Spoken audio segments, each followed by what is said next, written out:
Ir ļoti zīmīgs, man liekas, šis apvienības nosaukums, kas ir būvkompass.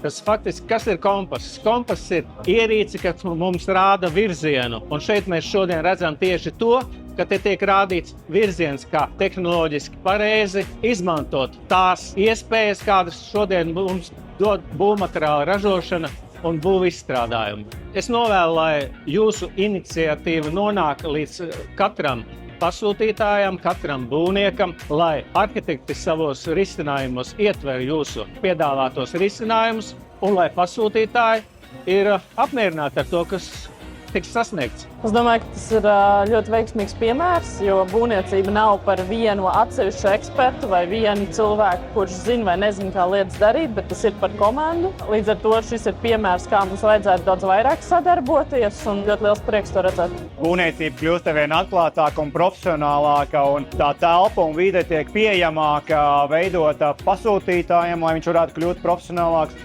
nozarei, lai viņa varētu kļūt profesionālāka. Un lai inovatīvie risinājumi, tā skaitā arī koka industrijā un visu to saistītais nāktu iekšā, lai mēs kļūtu produktīvāki, ekonomiskāki un veidotos Latvija. Un šī telpa, es domāju, ir tā vieta, kā smilškas te būvniecības industrijas izaugsmei kopumā. Apmeklējot vairākus materiālu ražotāju un izplatītāju izstādes, ne tikai Latvijā, bet arī ārzemēs, šis ir būtībā apvienojums no visa redzētā.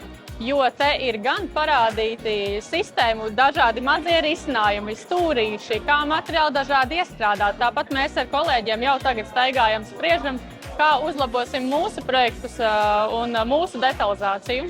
Esmu ļoti pārsteigts, patīkam par to, ka šāda vieta ir Latvijā, par to, ka tāda vieta ir iespējama. Kā visiem, kam interesē, var atnākt un iepazīties. Izstaigāju apkārt, parunājos ar ražotājiem, saprotu par to, ka šeit ir reāli iespēja pašam redzēt tos risinājumus un tad novērtēt arī to, kā mūsu regulējums ietekmē konkrēts risinājums, kur ko ir iespējams izmantot, kur ko nav iespējams izmantot. Tas, ko šodien redzēju, un būvkompass ir viena ļoti lieliski realizēta ideja, jo būvniecībā ļoti daudz un ļoti strauji daudzas lietas mainās.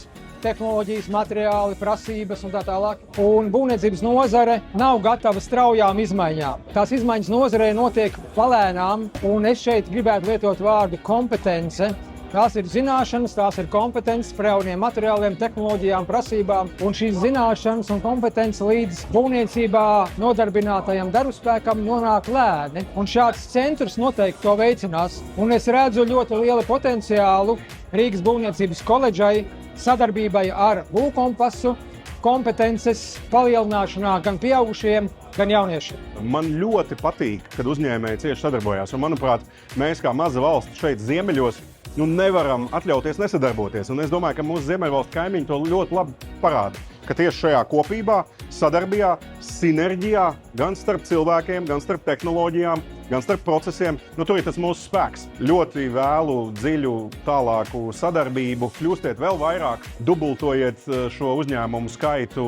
Šodien esmu šeit, lai atbalstītu šo iniciatīvu. Es zinu, ka viņa ir tapusi vairāk gadu garumā, līdz ar to šī ir svinīga diena ne tikai tiem, kas ir tieši iesaistīti, bet arī mums visiem šeit Latvijā, zinot, ka mūsu būvniecības nozare modernizējās un mēs kļūsim daudz gudrāki un daudz efektīvāki.